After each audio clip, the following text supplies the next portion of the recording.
دا یو خور سوال کړی دی چې زه استاذ یم او د جنکۍ راځي ما سره سبق وي قرآن یادوي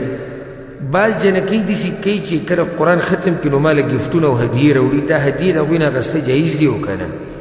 الجواب ګوره شریعت دا خبره حرام کړې ده چې هر هغه سړی اصحاب الولایات چې څه نه څه مشرتیا ورسره وي دوی له هدیې ورکول دا شریعت حرام کړی چې دوی له به هدیې نه ورکوي وجه دا دی چې دا هدیه ورکول داسې خلکو له ګفټ دا معامله عامه بیا خاصې ته واوړي او شریعت زمونږ عدل او انصاف والا دی هر دروازه چې فساد ته کولاویږي شریعت یې بندوي که هغه وړوکی فسادونه خو شریعت یې نه غواړي لکه اوس ته دې یو کس خواله ورلي او هغه په کمپنۍ کې یا د حکومت په یو پوسټ باندې دی موږ د حکومت په یو پوسټ په ګډ پوسټ باندې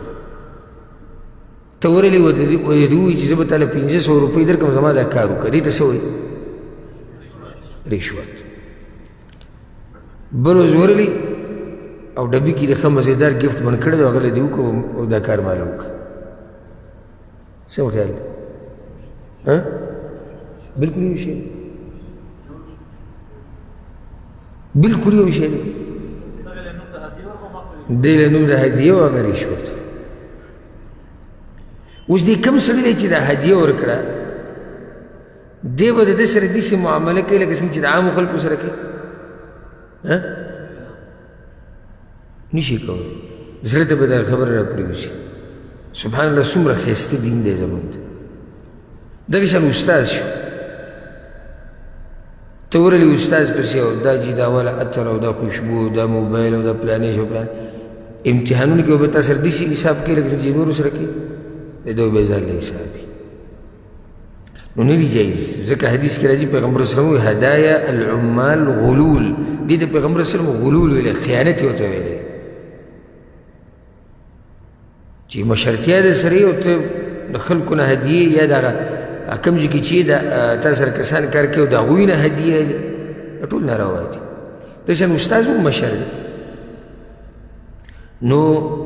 دې خور ته موږ دا وایو چې تاله نه دي جایز چې ته د یوې جنۍ نه چې تا سره قرآن وایي د هغې نه ګفټ والي یا هدیت یې والي که دا ټولې جنکۍ په شریکه دا ګفټ ورکوي او که یوه جنۍ یې په شریک یوازې ورکوي او که ټولو استادانو له ورکوي او که د یوې له ورکوي خو دا ناروا دي الا بعض حالات شته به کې جایز دي چې دا جنۍ د دې استاذې نه جدا کېږي بیا خو پکې دغه یره نشته یره ختمه شو یره ختمه شو چې یعنې دا به د دې طرف ته مایله شي او نمبرې به له زیاتې ورکړي او کیدای شي نورو سره ظلم وشي او دا وشي اوس دا یره څه شوه ختمه شو لکه اوس یو هلک دی یونیورسټۍ نه فارغېږي خبره ختمه شو او خپل استاذ دی هدیه ورکول بلکې دا ښه کار دی دې ټیم کې استاذ له هدیه ورکول دا ښه کار جایز نه ښه کار دی چې هغه دا دومره ښه ما سره وکړو دومره ما ته سبقونه ووایي راشه نن دله دا فلانی ګفټ او هدیه ورکړه او ښه کار یا یو کس د یوې جامعې نه بلې ته ځي یو یونیورسټۍ نه بلې ته ځي د یو مدرسې نه بلې ته ځي او دغه ځای نه نوره خبره ختمي یا داسې وشي لکه اوس یو استاذ د جنکو ته سبق قرآن ورته یادوي او استاذ راشي اعلان وکړي چې زه نور دلته سبق به نه پړوم او زه اوس بل ځای کې استاذه شو نو بیا ورته د شاګردانې هدیې ورکولی شي که نه شي ولې ورکولی شي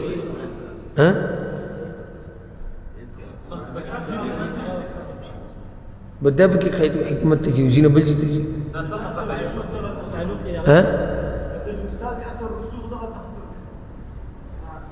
ستاسو دغه دا وایي چې زه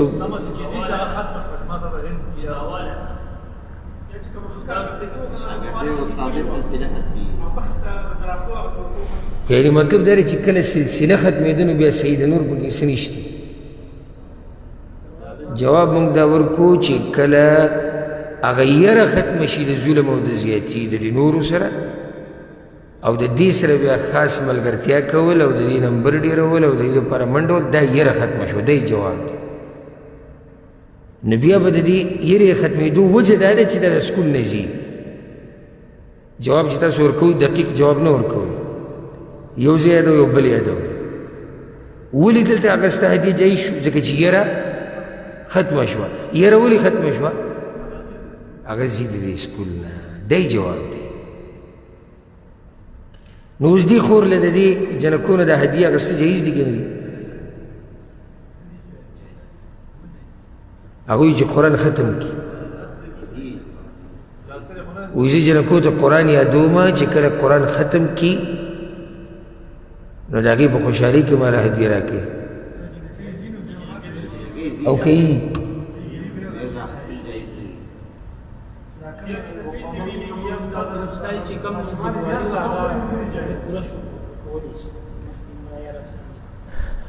ظاهره خو دی چې کله قرآن یاد شي چې استاد زره د هغې سره صرف قرآن یادېږي استاد زره صرف قرآن یادېږي داسې چې کله د ده شاګردان قرآنین کې بیټې ځي څوک هلته پروت دي